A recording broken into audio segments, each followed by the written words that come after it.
Hello, sports fans. Welcome to Howard on Sports. My name is Howard, and this is part three and the final part of my interview with my nephew Jason. The topic for this video is going to be Jason's experience as a Little League umpire at the age of. 16 to 19, 16 to 20-ish, around there. Okay.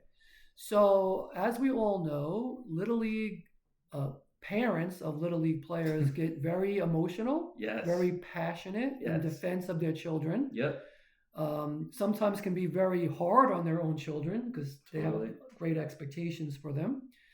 And so Jason's right in the middle of that. So you want to tell me any interesting stories, good or bad, about your umpiring experience? Yes. So I think when I talk about my umpiring experience, the one thing that I always like to underline, because there is a difference here, is that I was umpiring for the top Long Island travel players. So this wasn't like, your average little leaguers that don't want to be there and they're just throwing balls into the ground. Like, this was highly competitive youth baseball between 8 to 12 years old. Okay. Which did improve the experience because it was fun and I enjoyed the game and I wasn't just watching a bunch of walks. Cool. There's a million different stories, but like I've seen the good, the bad, the ugly, the fun parts of it, right? Like there were players that I knew for a fact, like this kid had a special talent. And now all these years later, we're at a point where, because I know people still associated to the travel league, like the kids that I umpired are now prominent college baseball players, which is sick. That's awesome. So like seeing them grow their baseball career was cool. So that's something that stands out. There's one call, like I have one really bad call that I'll never forget. Okay. I probably screwed a team out of their playoff run. I will say that the league probably didn't handle it the right way for a playoff game. Okay. You need an umpire in the bases and behind the plate, even if it's 60-foot fields. Yes. At the end of the day, yes, I can run out when somebody's stealing second, but I'm not going to have a view. Kid was stealing second. In hindsight, he was out. I called him safe. And I knew it. I felt it as I made the call that it was the wrong call. And it did have a major effect on the game, which was a playoff game. What was the reaction from the... Yeah, they weren't happy one bit. You know what? That coach was actually very respectful about it. Okay. It was clear he was unhappy, but he didn't rant on. But I know, like...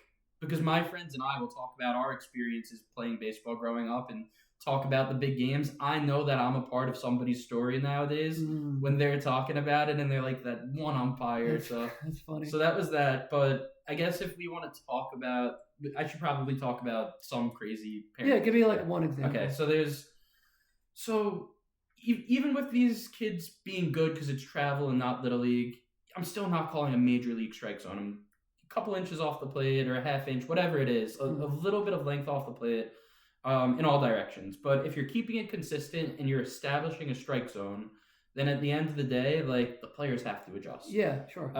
Within reason, you can't be calling balls all the way off the plate. Right. I was calling the same outside strike all game. All game. This is like the bottom of the fourth inning now, so we're halfway there because it's 6-inning games.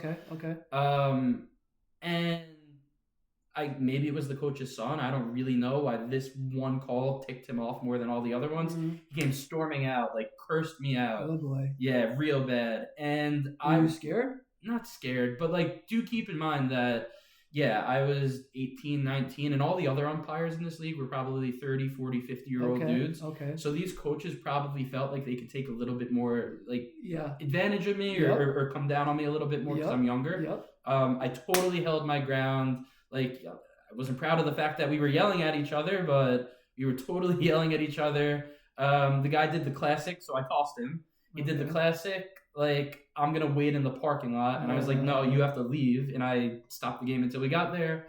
And then it was out of sight, out of mind. And all these years later, 3 years later, I saw him at the gym. I saw him at the gym during one of my college breaks. It was like summer vacation. and I gave him a total dirty look. Oh no. Yeah. And I don't think he recognized me because at the time, when I was umpiring the game, I didn't have a beard, Okay. and then I grew it out over Okay, time. okay. But yeah, so Oh, you're gonna tell me you gave him a hug. It's no, all no, good, man. it's all good. But no, it was really fun, and like lots of people have different college jobs. You work as a waiter, a busboy, whatever it is. But what I really like is I got to do what I absolutely love, and That's it didn't awesome. feel like work. So That's awesome. yeah, really And cool stuff. I guess my last question for you about the umpiring, that experience, the responsibility Yeah. of that job and having to deal with adults, Totally. did that help you in life, do you feel? For sure. Just like the little things such as when there's a ground out, running down the first base line in foul territory to make sure that you're maximizing your opportunity to make the best call possible, and just like showing that you're going the extra step and taking the extra mile in whatever you're doing, whether that's umpiring, whether you work an office job, whether it's not even professionally related, like that's just a good mentality to live life by. Nice. And with that being like the first real job I've ever had, it totally taught me that. So I would say so, yes. Oh, that's awesome. Yeah, man. All right. Well, those are my 3 interviews with my nephew Jason, and I hope whoever is watching these interviews gets something out of it. Like, Yes. I enjoyed it very Me much. too. So thank you Thank so you much. very much, Howard on Sports, All or right. Uncle Howie. Cool. Have a good one, guys. All right.